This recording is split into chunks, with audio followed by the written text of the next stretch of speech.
Hello friends, कैसे हैं आप। ये लास्ट टेस्ट है विज़न का। इसको हम लोग आज डिस्कस करने वाले हैं। ठीक है, तो ये टेस्ट आपका है मद्रास नेट। पहला क्वेश्चन देखते हैं, मद्रास नेटिव एसोसिएशन पे है। तो है कि आपको बताना है कि इसमें से कौन सा सही है। आप खुद आंसर कीजिए, पॉज कीजिए और उसको आंसर कीजिए कि कौन सा सही होगा। उसके बाद मैं इसका आंसर बताऊंगी। देखिए, इसका जो आंसर है वो है आपका ए, यानी कि मद्रास नेटिव एसोसिएशन जो वो रिप्रेजेंट करता है लैंडेड और business class of Madras presidency. तो गलत है, ये सपोर्ट नहीं करता था ऐसा कि state sponsored missionary activities in the hope that they would receive an English education, क्योंकि एमएनए जो है वो रिप्रेजेंट करता है लैंडेड और business classes of Madras presidency who had specific grievances against company administration. ये जो मद्रास नेटिव एसोसिएशन है ये रिप्रेजेंट करता है किसको, तो लैंडेड और बिजनेस क्लासेस जो थी मद्रास प्रेसिडेंसी की, जैसा कि स्टेटमेंट 1 कहता है। स्टेटमेंट 2 गलत है क्योंकि एमएनए जो है क्रिटिसाइज़ किया है क्रिश्चियन मिशनरी एक्टिविटीज़ और साथ में उसने अपोज भी किया state support for missionary activities. तो इसने अपोज किया है introduction of Bible in school और grant in aid system to Hindu education institution. अब दो क्वेश्चन आपको दूसरा जो क्वेश्चन है वो है मिनिस्ट्रीज़ पे। ठीक है, जो स्कीम्स वेरियस प्रोग्राम्स और स्कीम्स हैं जो मिनिस्ट्री ऑफ माइनॉरिटी अफेयर्स है। तो यहाँ पे आपको 4 दिया हुआ है, 4 स्कीम्स ऐसे, नया सवेरा, नई उड़ान, नई मंजिल और नई रोशनी। तो इनके बारे में आपको बताना है कौन सा ऑप्शन सही होगा। स्कीम और ऑब्जेक्टिव को मैच करना है। तो पॉज कीजिए और आंसर कीजिए। देखते हैं इसका आंसर। इसका सही आंसर है बी, यानी कि 2 और 4। ठीक है, तो 2 और 4 सही है। नई उड़ान सही है कि ये प्रोवाइड करता है financial support to minority candidates clearing prelims या फिर बाकी एग्जाम जैसे UPSC, SSC, state public service. और 4 भी सही है कि ये लीडरशिप डेवलपमेंट रिलेट करता है, Nai Roshni of minority women. लेकिन 1 और 3 गलत है। इसका एक्सप्लेनेशन देखते हैं। देखिए, नया सवेरा जो है इसमें फ्री कोचिंग और अलाइड स्कीम से रिलेट करता है जो माइनॉरिटी कम्युनिटी स्टूडेंट्स हैं उनके बारे में। तो नया सवेरा होगा। और दूसरा नई मंजिल जो है वो आपका रिलेट करता है जिसमें कि प्रोवाइड करता है एजुकेशन एंड स्किल ट्रेनिंग। तो देखिए यहाँ पे एक तरह से इसको इंटरचेंज कर दिया है, नया सवेरा इसमें होगा और नई मंजिल इधर होगा। तो इस तरह से आपको ध्यान देना पड़ेगा अपने ऑप्शंस में। ठीक है, तो ये दूसरा हो गया। अब तीसरा क्वेश्चन आप सॉल्व कीजिए और देखिए ये है अबुल फजल के बारे में। ये शाहजहाँ ने कमीशन उनको दिया था काम हिस्ट्री लिखने के बारे में कि model on historic treaties of Akbarnama. ये जो अबुल फजल हैं ये ऑथर है बादशाह नामा के और साथ में ये ऑफिशियल कोर्ट हिस्टोरियन भी है शाहजहाँ के। तो the above passage refers to which of the following personality. मतलब कि देखिए जो अबुल फजल के ये शिष्य थे, ठीक है, और शाहजहाँ के समय भी थे, इन्होंने अकबरनामा लिखा, बादशाह नामा लिखा। तो बताइए किन के बारे में यहाँ पे बात हो रही है, आंसर कीजिए। देखिए इसका जो सही आंसर है वो देखते हैं। देखिए यहाँ पे है, इसका सही आंसर होगा अब्दुल हमीद लाहौरी के बारे में यहाँ पे बात हो रही है। ये एक ट्रैवलर थे, हिस्टोरियन थे शाहजहाँ के समय। उन्होंने बहुत सारे काम किए हैं। उनका 1550 से लेके 1595 के बीच में ये मुग़ल के साथ काम इन्होंने किया है। जो नेक्स्ट क्वेश्चन है वो देखते हैं। ठीक है, तो नेक्स्ट क्वेश्चन आपका है पूल्ड इन्वेस्टमेंट फंड पे कि that trades in relatively liquid assets, extensive use of complex trading and risk management techniques such as short selling, leverage, derivatives to make quick return। ये जो सारे टर्म्स हैं, ठीक है, ये किससे रिलेट करता है। इसमें आपको पूल्ड इन्वेस्टमेंट फंड है पहला चीज़, दूसरा कि ये एक लिक्विड एसेट है, ठीक है, तीसरा है कि कॉम्प्लेक्स ट्रेडिंग यूज़ होता है इसमें, चौथा है रिस्क मैनेजमेंट है, और ये शॉर्ट सेलिंग, लेवरेज, डिराइवेटिव, ये सब फीचर्स हैं। तो आपको बताना है क्या होगा। पॉज कीजिए, आंसर कीजिए। देखिए इसका जो सही आंसर है वो है ए, हेज फंड। ये सारे फीचर्स रिलेट करते हैं किससे, तो हेज फंड से। ठीक है, तो नेक्स्ट क्वेश्चन अब देखते हैं। उससे पहले एक बार एक्सप्लेनेशन देख लेते हैं। हेज फंड एक प्राइवेट इन्वेस्टमेंट पार्टनरशिप है, ठीक है, और इसमें जनरेट किया जाता है रिटर्न्स एट रिड्यूस्ड रिस्क तो हेज फंड इन्वेस्टर्स जो है ये मोस्टली वो लोग करते हैं जो कि हाई नेट वर्थ हो उनका, high net worth individuals families करते हैं इसमें इन्वेस्ट, हेज फंड्स, ठीक है। नेक्स्ट है आपका चाइनीज़ मोबाइल ऐप के कनेक्शन में कि जो बैन हुआ है अभी रिसेंटली चाइनीज़ मोबाइल ऐप, आपको पता है बैन हुआ है, गवर्नमेंट ऑफ इंडिया ने किया है, तो उसके बारे में कौन सा स्टेटमेंट सही है, तो आंसर कीजिए, उसके बाद हम लोग आंसर डिस्कस करेंगे। देखिए इसका सही आंसर है ए, यानी कि one only. Power to impose the ban was invoke किसके अंदर, तो आईटी एक्ट के अंदर इन्वोक किया गया था। दूसरा जो है वो गलत है, ठीक है। ऐसा कोई रूल नहीं है कि किसी को पेनलाइज किया जाएगा। देखिए no penalty is prescribe for individual users of such app, ठीक है। ये जो गवर्नमेंट ने अभी रिसेंटली किया है उसके के बेसिस पे उसी न्यूज़ के बेसिस पे ये क्वेश्चन बनाया है विजन आयस ने, ठीक है। हम नेक्स्ट क्वेश्चन देखते हैं, क्वेश्चन नंबर 6। क्वेश्चन नंबर 6 है आपका टुलिप के ऊपर, टुलिप पोर्टल के ऊपर, ठीक है। तो आपको बताना है कि इसमें से कौन सा सही है, आंसर कीजिए, उसका हम लोग आंसर डिस्कस भी करेंगे। टुलिप पोर्टल का सही आंसर है ए, वन ओनली, मतलब ये प्रोवाइड करेगा internship opportunity to fresh graduates in urban local bodies smart cities, ये सही है, ठीक है। इस टुलिप पोर्टल के मदद से ये किया जाएगा। लेकिन ये जो मिनिस्ट्री है यहाँ पे गलत मिनिस्ट्री इन्होंने मेंशन किया है, यहीं पे आपको फंसाया गया है कि मिनिस्ट्री गलत दे दिया है। जब भी यूपीएससी भी सेट करती है तो आपको मिनिस्ट्री के बारे में कंफ्यूज कर देती है। कई बार मोस्टली ऐसा देखा गया है कि जो मिनिस्ट्री का जहाँ पे आंसर है तो वहाँ पे आप थोड़ा सा ध्यान से देखोगे तो बहुत ज़्यादा चांस होता है गलत होने का, ठीक है। तो हमने देख लिया 1 आपका सही है कि ये इसमें इंटर्नशिप अपॉर्चुनिटी दिया जाएगा to fresh graduate in all urban local bodies. इससे क्या होगा कि एनहांस करेगा value to market of India's graduate, और उनको उनका जो टैलेंट है उसमें भी एक डाइवर्सिटी लाएगा, ठीक है। इसका लेकिन अपना कोई बजट नहीं है। Internship under TULIP are often to Indian citizen who has to show a government issue identity proof, ठीक है। तो मिनिस्ट्री जिस मिनिस्ट्री के अंदर है ये जो यहाँ पे आपको फंसाया गया है वो है ministry of housing and urban affair, ठीक है। मतलब कि ministry of housing affair plus AICTE ने मिलके ये स्टार्ट किया है, आपको ये ध्यान देना पड़ेगा, ठीक है। नेक्स्ट क्वेश्चन पे चलते हैं कि infant toddler and care giving friendly जो नेबरहुड है उसके ऊपर क्वेश्चन है, तो आप इसका पहले आंसर कीजिए, उसके बाद हम लोग आंसर देखेंगे। चलिए देखते हैं आंसर। 7 का सही आंसर आपका है, 1 मिनट रुकिए।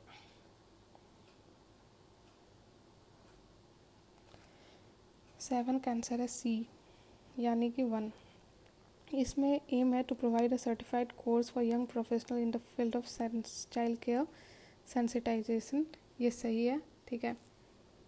लेकिन जैसा मैंने कहा मिनिस्ट्री ये लोग बहुत गलत करते हैं, तो मिनिस्ट्री आपको ध्यान देना पड़ेगा, यहाँ पे मिनिस्ट्री ऑफ हाउसिंग होना चाहिए, हाउसिंग एंड अर्बन अफेयर्स, ना कि ministry of women and child, इसलिए गलत है। दूसरा भी गलत है क्योंकि program is design to help build capacity of young of city officer and young professionals, ठीक है, for developing young children and family friendly neighbourhoods within cities in India. ऐसा नहीं है कि एजुकेशन क्राइसिस और माइग्रेंट लेबर से relate करता है, बल्कि ये कैपेसिटी बिल्डिंग से रिलेट करता है, ठीक है। तो इसी तरह आपको कंफ्यूज करने का कोशिश किया है कि जहाँ पे कैपेसिटी बिल्डिंग है वहाँ पे एजुकेशन क्राइसिस और माइग्रेंट लेबर से लिंक कर दिया है स्टेटमेंट को। नेक्स्ट देखते हैं, देखिए क्वेश्चन नंबर 8 है आपका इकोलॉजिकल सक्सेशन रिलेटेड, कि आपको बताना है इसमें से कौन सा सही है। तो 8 का जो आंसर है इकोलॉजिकल सक्सेशन का, इसको सॉल्व कीजिए, उसके बाद हम आंसर देखेंगे। इसका सही आंसर है बी, 2 ओनली। देखिए जो ऑटोजेनिक सक्सेशन है वो is largely mediated bye competition for नीचे स्पेस बिटवीन स्पेसिस, मतलब कि जो ऑटोजेनिक है वो जो इंटरनल कोएक्शन मतलब कोई स्पेसिस है उसका और किसी और एक स्पेसिस का जो एक दूसरे के साथ जो होता है कंपटीशन, उसको कहते हैं ऑटोजेनिक सक्सेशन। लेकिन जब बाकी मतलब एक ही स्पेस नहीं अलग अलग स्पेसिस के बीच में कंपटीशन होता है उसको एलोजेनिक कहेंगे। When the course of succession is control by some external driving force, उसको एलोजेनिक कहते हैं। मतलब कि अगर मैं अच्छे से बताऊँ तो जो इंटरनल, जैसे कि कोई एक घर है उसमें जो इंटरनल एनवायरनमेंट है इन टर्म्स ऑफ प्लांट से लिटर इनपुट्स, उसके कारण जो भी चेंजेस होंगे उसको कहेंगे आपका ऑटोजेनिक सक्सेशन। और जब एलोजेनिक सक्सेशन वो सक्सेशन होता है जब आप किसी बाहरी एलिमेंट के कारण, जो कि उस घर में नहीं है, उस एनवायरनमेंट में नहीं है, बाहर से उसमें लाया गया, उसके कारण जो होता है उसको कहते हैं एलोजेनिक सक्सेशन। जैसे कि आपका हो गया ऑर्गेनिक स्टॉर्म, फायर, ये सब तो वहाँ का इंटरनल नहीं एक्सटर्नल है, इसलिए ठीक है। तो नेक्स्ट क्वेश्चन है आपका क्वेश्चन नंबर 9, जो कि आपको बताना है कि क्वेश्चन है हमारे पॉलिटी रिलेटेड। तो आपको बताना कौन सा स्टेटमेंट इसमें से सही है। इसका सही आंसर होगा ए, विच इज़ 1, 2 एंड 3, मतलब सारे सही हैं। जो कॉन्स्टिट्यूएंट असेंबली था उसमें एलिफेंट एज अ सील माना गया। बी एन रॉ जो है उनको अपॉइंट किया एज अ कॉन्स्टिट्यूशनल एडवाइज़र, ये भी सही है। और प्रेम बहारी नारायण रजादा जो थे वो कॉलीग्राफर थे। मतलब जो कॉलीग्राफर कौन होता है, जो राइटिंग से रिलेट करता है कॉलीग्राफी। तो एलिफेंट जो है जैसा मैंने कहा सिंबल था। बी एन रॉ को कॉन्स्टिट्यूएंट असेंबली का एडवाइज़र माना गया, ये भी स्टेटमेंट दिया हुआ है आंसर में। फिर 10 देखिए, जो प्रेम बिहारी राजदा जो थे वो कॉलीग्राफर थे। उन्होंने अपने हाथों से लिखा था, ठीक है, इन अ फ्लोइंग इटैलिक स्टाइल हमारे कॉन्स्टिट्यूशन को। तो ये वाला सॉल्व हो गया क्वेश्चन नंबर 9। क्वेश्चन नंबर 10 है आपका गंगा कैनल सिस्टम के ऊपर। तो आपको बताना है इसमें से कौन सा सही है। देखिए, इसका जो आंसर है वो है बी, यानी कि 2 ओनली। ये बनाया गया था in response to the Agra famine of 1837 और 38। ये फंड किया गया था। जो फंडेड का बात जो है वो गलत है, क्योंकि जो कैनल सिस्टम जो है ये बिल्ड किया गया था in response to Agra famine, जब बहुत सारे लोग स्टारवेशन के कारण मर गए थे, ठीक है। 80,000 से ज़्यादा लोग जो है north west India died of starvation after the summer monsoon failed. जो लेकिन जो पहला स्टेटमेंट है वो गलत है कि ये जो फंड किया था ब्रिटिश ईस्ट इंडिया कंपनी ने, ना कि गवर्नमेंट ने। तो यहाँ पे आपका ब्रिटिश ईस्ट इंडिया कंपनी होगा, ना कि ब्रिटिश गवर्नमेंट, ठीक है। तो नेक्स्ट क्वेश्चन की तरफ चलते हैं। आपका नेक्स्ट क्वेश्चन है नेशनल कॉन्फ्रेंस ऑन एजुकेशन के बारे में, कि ऑर्गेनाइज्ड बाय कांग्रेस इन 1937। ये डिटेल स्कीम था जिसे हम वाडा स्कीम भी कहते हैं, with the help of Zakir Hussain committee. तो इसका फीचर्स बताना, मतलब कि जो वाडा स्कीम था इसको बनाया था जाकिर हुसैन ने। तो इसका जो बेसिक फीचर्स है वो आपको बताना होगा। आप इसको खुद से पहले अटेम्प्ट कीजिए, उसके बाद हम आंसर देखेंगे। देखिए, इसका सही आंसर होगा आपका डी, 1, 2 एंड 3, मतलब कि सारे फीचर्स थे। इसमें एक्टिविटीज़ को ज़्यादा कंसंट्रेट किया गया था इस पर। दूसरा कि 6 to 14 ईयर्स कंपलसरी एजुकेशन था, और मतलब फ्री टोटली देने की बात थी। दूसरा बेसिक हैंडीक्राफ्ट ट्रेनिंग भी इसमें दिया गया, तो इसलिए आपका आंसर होगा डी। अब क्वेश्चन नंबर 12 जो है वो है आपका national authority for chemical weapon convention के बारे में, that acts as the national focal point for effective liaison with the Organization for Prohibition of Chemical Weapon।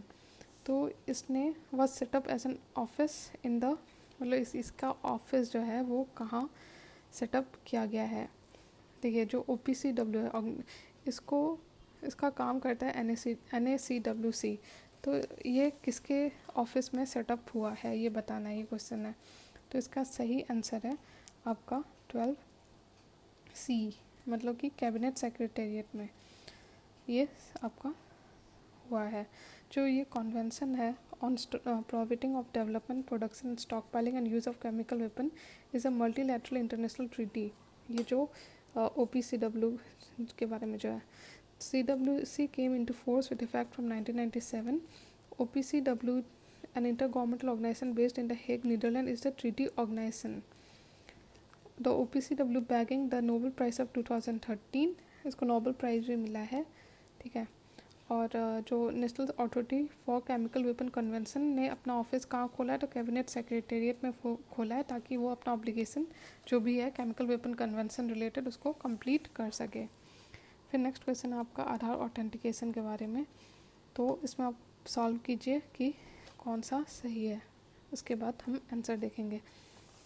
देखिए इसका जो सही आंसर है वो है आपका डी, मतलब कि तीनों सही है। आधार जो है ये मैंडेटरी है बाय द सेंट्रल गवर्नमेंट और स्टेट गवर्नमेंट, ताकि आप गवर्नमेंट बेनिफिट ले सके। साथ में कंसेंट जो है वो इज़ मैंडेटरी फॉर ऑथेंटिकेशन, मतलब बिना आपके कंसेंट के ये नहीं बन सकता। और authentication services can be available by both the public plus private एंटाइटीज़। ठीक है, तो ये आंसर हो गया आपका। नेक्स्ट चलिए देखते हैं क्वेश्चन। तो ये क्वेश्चन नंबर 14 है आपका, जो साइंस से रिलेट करता है। अलग अलग मेटल्स के बारे में, ऑस्मियम, ब्रोमाइन, टेक्नेटियम, ये सब के बारे में। तो आपको आप पढ़िए और देखिए कि कौन सा सही है। सॉरी, देखिए इसका आंसर है सी 1, 2 एंड 3। देखिए जो ऑस्मियम है ये डेंसेस्ट मेटल है, ये सही है। दूसरा ब्रोमीन जो है वो non metal found in liquid state under normal condition, ये भी सही है। 3 भी सही है कि titanium was the first man made element, ये भी सही है। लेकिन वो गलत है कि ऐसा नहीं है कि सारे रेयर मेटल्स जो है वो लैटेनाइट सीरीज़ में है इन द पीरियोडिक टेबल, ये गलत है। ठीक है, क्योंकि in 1937 it became the first element to be discovered by the synthesis in a laboratory. जो टाइटेनियम है वो उसको सिंथेसिस के थ्रू बनाया गया है। जो ये रेयर अर्थ एलिमेंट्स है ये 17 केमिकल एलिमेंट्स हैं जो कि ऑकर करते हैं together in the periodic table. The group consist of yttrium and the 15 lanthanide element.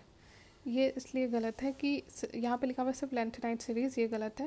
यहाँ पे होना चाहिए yttrium and 15 lanthanides element rare metal का अगर बात करूँ तो। फिर नेक्स्ट क्वेश्चन है आपका बायलैटरल नेटिंग के ऊपर, कि ये इकोनॉमी से रिलेट करता है कि बायलैटरल नेटिंग के बारे में। तो आप बताइए कौन सा सही होगा, उसके बाद हम आंसर डिस्कस करेंगे। इसका आंसर है बी, मतलब कि 1 और 2 सही है, 3 गलत है। ये सिंगल नेट क्लेम है of two counterparties in financial contract to consolidate or offset all the claims against each other।